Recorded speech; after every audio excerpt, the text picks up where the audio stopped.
mais um episódio de Lição em Ação. Eu sou Damares e estou aqui com os meus amigos. Raíssa, da Igreja de Pedras. E eu sou o Lucas, aqui da Igreja de Inhaúma. Nessas últimas semanas estudamos um pouco sobre algumas religiões e crenças. Semana passada estudamos sobre a confiabilidade da Bíblia. E essa semana, na lição 11, vamos estudar o inferno que Deus não criou. Nós sabemos sobre vários senso comum sobre o que é o inferno. Então vamos estudar aqui um pouco sobre o que é o inferno. O texto bíblico dessa semana está lá em Malaquias 4, de 1 a 3. E diz assim: Pois eis que vem um dia queimando como fornalha. Todos os soberbos e todos que praticam o mal serão como a palha. O dia que vem os queimará, diz o Senhor dos Exércitos, de modo que não lhes deixará nem raiz nem ramo. Mas para vocês que temem o meu nome nascerá o sol da justiça, trazendo salvação nas suas asas. Vocês sairão e saltarão como bezerros soltos da estrebaria. Vocês pisarão os ímpios, pois eles se farão cinzas debaixo das plantas dos pés de vocês. Naquele dia que prepararei, diz o Senhor dos Exércitos. Aqui fala como vai ser o juízo, de acordo com o que descreveu Malaquias. E os ímpios serão destruídos como palha. E nós sabemos que quando palha pega fogo, ela vira cinza. É assim, imediato. Né? Então a gente vê que o fogo, que é o fogo consumidor, né, que a gente vê lá em Hebreus, que é o fogo consumidor de Deus, é o fogo que consome. Então, pegou fogo, acabou. Vemos também que os ímpios são comparados com a palha, com o que vai ser queimado e virar cinza. E outra coisa, que a gente entende que essa destruição vai ser total. Virou cinza, acabou. E está escrito ali que os justos vão pisar, vão estar sob os pés da cinza dos ímpios. Eles não vão pisar nos ímpios, né? Literalmente como se fossem pessoas. E sim em cinzas, porque os ímpios serão completamente destruídos pelo fogo. Então, a gente pode entender que essa concepção de inferno, ela cai por terra por causa disso. Porque esse fogo ele vai destruir totalmente. E é diferente de ter aquela questão do senso comum, que vai ser um sofrimento interminável, que as pessoas vão queimar e sofrer, e ser eternamente queimadas e sofrer por causa desse fogo que nunca vai acabar. É diferente, esse fogo vai dar um fogo consumidor, que vai pegar fogo e vai ser exterminado. Sim, é interessante, né? Para algumas pessoas é até chocante a gente falar dessa maneira. Mas é verdade, a palavra inferno, na verdade, ela foi traduzida dessa forma. No original, a gente tem várias palavras diferentes que foram traduzidas como inferno, né? A tradução mais adequada hoje, né, segundo os estudiosos, seria sepultura. Então, é sempre no sentido de que vai haver uma destruição, vai ter um término, como a Damares comentou, sabe? Não existe uma evidência de um inferno que vai durar para sempre. E qual a implicância disso socialmente? Né? Vamos falar um pouco aqui sobre a parte social. É complicado acreditar nisso, porque as pessoas acabam seguindo a Deus ou deixando de seguir a Deus por medo. Tem a questão do medo, né? Hoje, talvez nem tanto, mas isso foi utilizado por muitos anos, né? Essa doutrina do tormento eterno para ser utilizado de uma forma tipo, você não vai seguir a Deus, cuidado com o fogo, hein? Que vai te consumir. E que, de certa forma, é utilizado em outras religiões até hoje, né? Com outros termos, mas de uma condenação desse tipo. E aqui na própria lição é citado o exemplo de Charles Darwin. A gente poderia falar qualquer outro exemplo também, todo mundo deve conhecer alguém assim, que justamente deixou a fé cristã ou começou a ter dúvidas do caráter bom, do caráter amoroso de Deus, por conta da doutrina do inferno eterno. Que Deus é esse que vai me condenar só porque eu não quero fazer a vontade dele, ele vai me deixar sofrendo eternamente. Então é algo que causa trauma, é algo que causa um afastamento de Deus. Então Satanás, por muito tempo, ele utilizou essa doutrina para fazer as pessoas se afastarem de Deus. Existe sim uma distorção, que a gente vai aprofundar daqui a alguns minutos, mas é interessante como o impacto social também é muito profundo por conta dessa interpretação enganosa. Isso gera até um impacto também psicológico.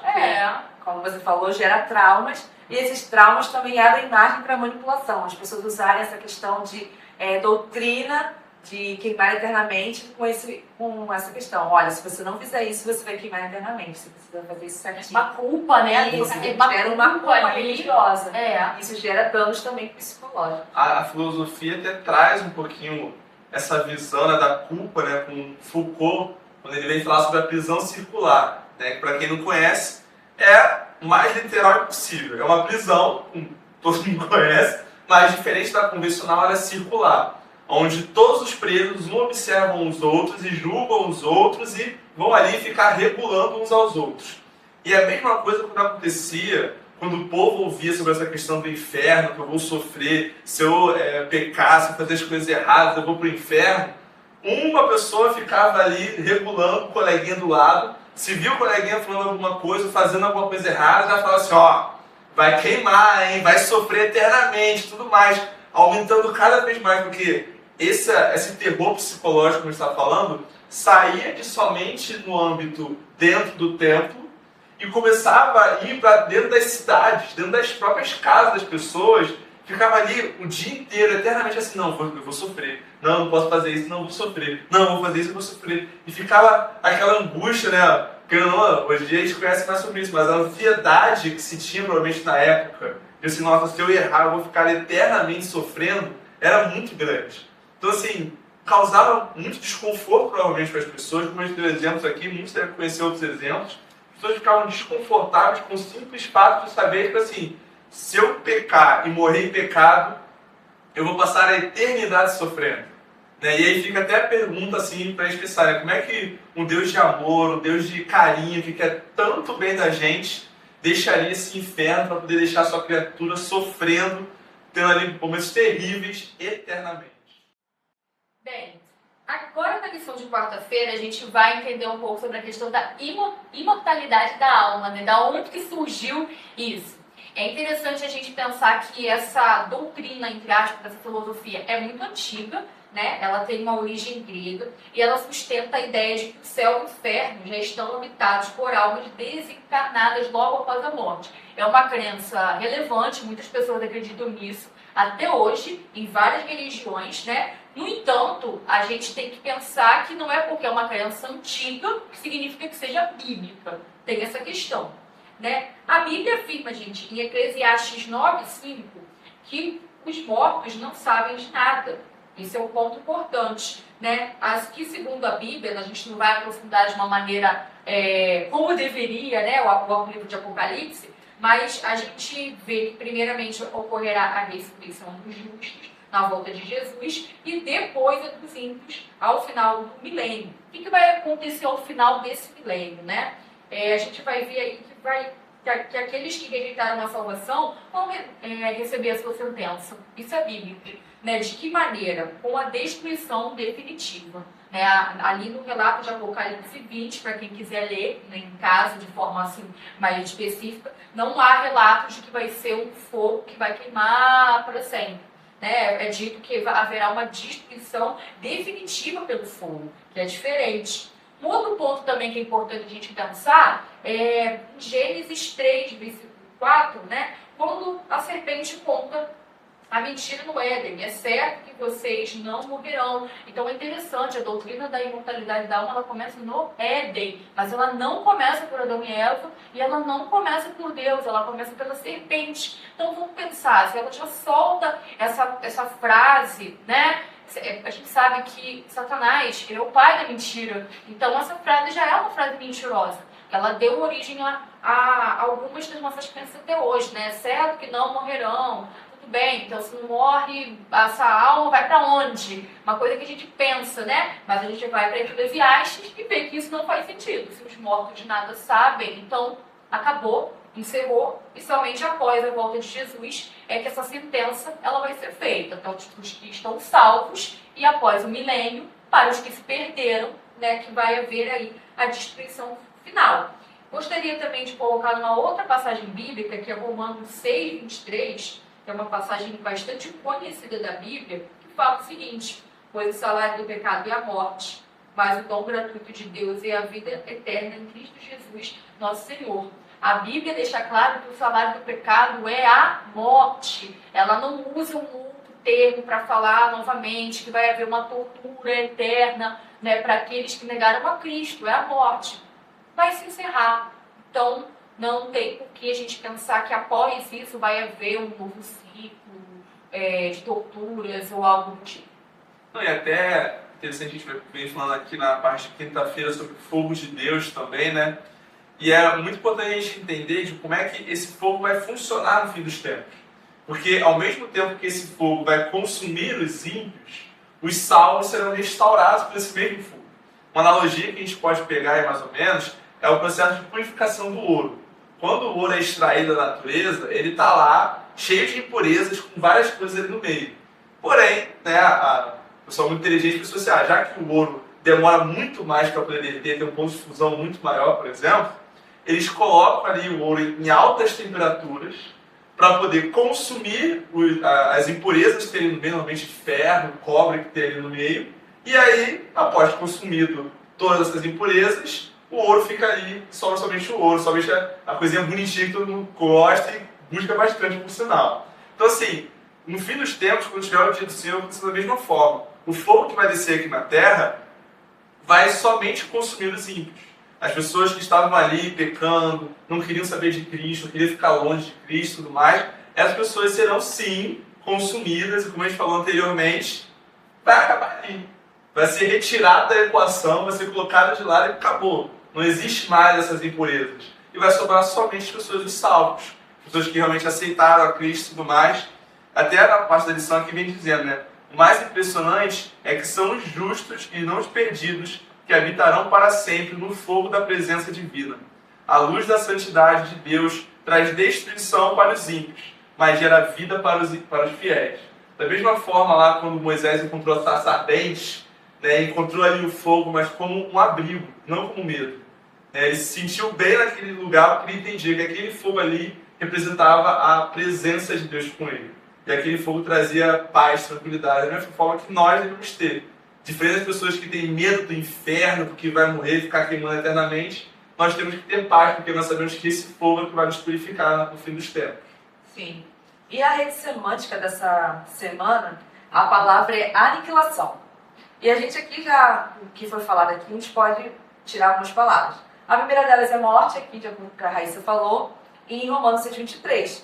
Né? A aniquilação é morte. Acabou, foi aniquilado. Não existe mais. Tem a questão da restauração também, que a gente viu. Lá, a gente pode ver lá em Apocalipse 21 e 22, sobre a restauração de quando os ímpios forem destruídos, né, com o fogo consumidor, quando eles virarem cinzas, isso vai acontecer, a restauração da terra. Tem a questão também da justiça, a aniquilação dos ímpios simboliza a justiça de Deus. A justiça de Deus de acordo com o que cada um fez. Se ela escolheu Jesus e ela se tornou uma pessoa justa, ela vai ter a vida eterna, a felicidade eterna. E se ela resolveu não escolher Jesus e seguir por outros caminhos, que possivelmente foram os caminhos que Satanás proporcionou a ela é ímpia. E isso vai acontecer. O final dela é a morte, é a aniquilação eterna. E também o fogo, como foi falado aqui, com a purificação, né, a aniquilação, ela também vai servir para purificar a terra. Então, essas são algumas palavras da nossa rede semântica.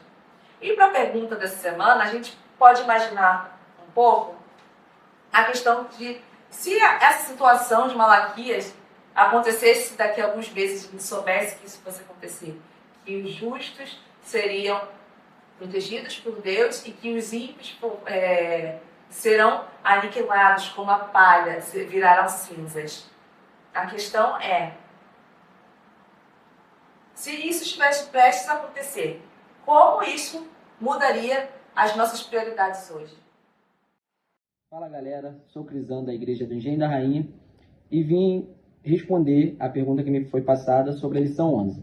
E eu acho que isso faria sim eu repensar muito minhas prioridades. Eu acho que eu focaria mais nas coisas que realmente têm um valor eterno e deixaria as preocupações, correria, coisas banais do dia a dia totalmente de lado, sabe? Eu buscaria ter uma comunhão maior com Deus, orar mais, estudar mais a Bíblia, estudar mais a lição, O espírito de profecia também é muito bom. Procuraria uma forma de viver aquilo que eu realmente creio, que aquilo ali refletisse para o próximo. Demonstraria mais amor, mais paciência, aproveitaria as oportunidades com o próximo para falar do amor de Deus para eles. Só que nisso tudo tem um porém. A gente não sabe quando esse dia vai chegar. Então, eu acho que o ideal é viver dessa maneira todos os dias. Não apenas quando a gente pensa que o dia do Senhor está perto, sabe? Então, assim, a gente tem que buscar crescer espiritualmente todos os dias. A gente tem que fazer o bem, viver de acordo com a vontade de Deus, independente de quando o dia do Senhor vai chegar. Então, essa é a minha perspectiva. Vamos viver como se o dia do Senhor fosse hoje. Tá, galera? Então é isso. Fiquem com Deus. E na Bíblia, né, a gente tem um exemplo muito claro de como é que vai ser, né, essa destruição completa do povo, que é com Sodoma e Gomorra. Basicamente, eu acho que a situação ajudou muito ali a causa de Jesus, porque eram cidades totalmente ímpias, que estavam indo por caminhos totalmente errados e tudo mais. E Deus já tinha prometido, eu vou destruir essas cidades, porque não está dando mais. E aí, quando Jesus destrói aquelas cidades, é um exemplo claro de como é que vai ser no fim dos tempos, quando Jesus for purificar realmente a terra. Porque o que aconteceu? Todo o povo ali foi destruído. Não existe ninguém ficou, se a gente for lá na região lá de Sodoma e Gomorra, não vai ter nenhuma alma ali andando lá e pra cá, não vai ter corpos pegando fogo ali, correndo. Tá tudo deserto, vazio, sem nada. E o que sobrou lá são somente ruínas. E nada mais do que isso. E isso é exemplo claro que quando Jesus vier e for purificar a terra, não vai ser o sentido de pessoas sofrendo eternamente, mas sim que vai deixar tudo em ruínas e vai se acabar. Nada mais será construído naquele sentido, nada mais irá evoluir no crescimento do pecado, porque vai ser consumido. Exatamente, né? A passagem que você cita, que está em Judas, versículo 7, fala que Sodoma e Gomorra e as cidades vizinhas foram postas como exemplo do castigo de um fogo eterno. A gente para pensar, essas cidades não estão pegando fogo até hoje, entendeu? Elas acabaram, elas foram consumidas. Então, da mesma maneira, esse fogo eterno que está sendo utilizado nas outras passagens é no sentido disso, destruição total, né? As consequências são eternas, teria aí uma melhor interpretação, né? Mas não significa que vai pegar fogo para o eternamente, porque isso não é cabível se a gente for comparar com as outras passagens da Bíblia também. Sim. E aí o que a gente pode entender que é o inferno, né? O inferno é quando nós descemos a sepultura e aí morremos e acabou. Esse é o inferno. E não de ter um sofrimento eterno, né? De sofrer, de ser queimado eternamente.